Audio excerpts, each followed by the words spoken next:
नमस्कार. आज आपण जाणून घेऊया अनुलोम विलोम प्राणायामाविषयी. अनुलोम विलोम प्राणायाम करण्यासाठी तुम्हाला कुठल्याही आरामदायी आसनामध्ये बसायचं आहे. तुमच्या डाव्या हाताची चीन मुद्रा बनवा किंवा डाव्या हाताला डाव्या गुडघ्यावर लॉक करा. उजव्या हाताची प्राणायाम मुद्रा बनवायची. प्राणायाम करताना तुमची पाठीचा कणा, मान आणि कंबर एकदम एक समान रेषेमध्ये असली पाहिजे. ठीक आहे. सरळ ठेवायची आहे. डोळे अलगद बंद करायचे. उजव्या हाताची प्राणायाम मुद्रा बनवून अनामिका डाव्या नासिकेवर आणि अंगठा उजव्या नासिकेवर अशा पद्धतीने करायचे आहे. ठीक आहे. डोळे अलगद बंद करा. चेहऱ्यावर स्मित भाव ठेवायचा आहे. ठीक आहे. आता अनामिका हटवून डाव्या नासिकेने हळूहळू मोठा श्वास आत घ्यायचा आहे. उजव्या नासिकेने श्वास बाहेर सोडायचा आहे. हळूहळू उजव्या नासिकेने श्वास आत घ्यायचा आहे. हळूहळू आणि डाव्या नासिकेने श्वास बाहेर सोडायचा आहे.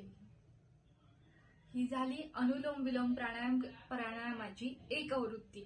अशाच तुम्ही दिवसाला याचा अधिकतम लाभ घेण्यासाठी दिवसाला कमीत कमी 15 आवृत्त्या तुम्हाला दोहरायच्या आहे. ठीक आहे. याच्यामध्ये आता अनुलोम विलोम प्राणायामाने काय होतं, आपल्या शरीरामध्ये जे आहे चंद्रनाडी आणि सूर्यनाडी किंवा ईडा नाडी आणि पिंगला नाडी या दोन नाड्या प्रभावित होत असतात, ज्याच्याने जे आहे आपली श्वसन प्रक्रिया चांगल्या पद्धतीने काम करत असते. रक्त मध्ये जे आहे प्राणाचं समान रूपामध्ये वितरण होत असतं.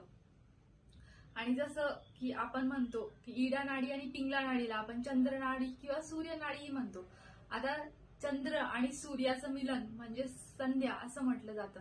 तसंच दर तासाला 4 मिनिटासाठी ही ईडा नाडी, पिंगला नाडी किंवा चंद्रनाडी, सूर्यनाडी एकत्र येत असतात. तर तेव्हा आपल्या शरीरामध्ये दर तासाला 4 मिनिटासाठी संध्या होत असते.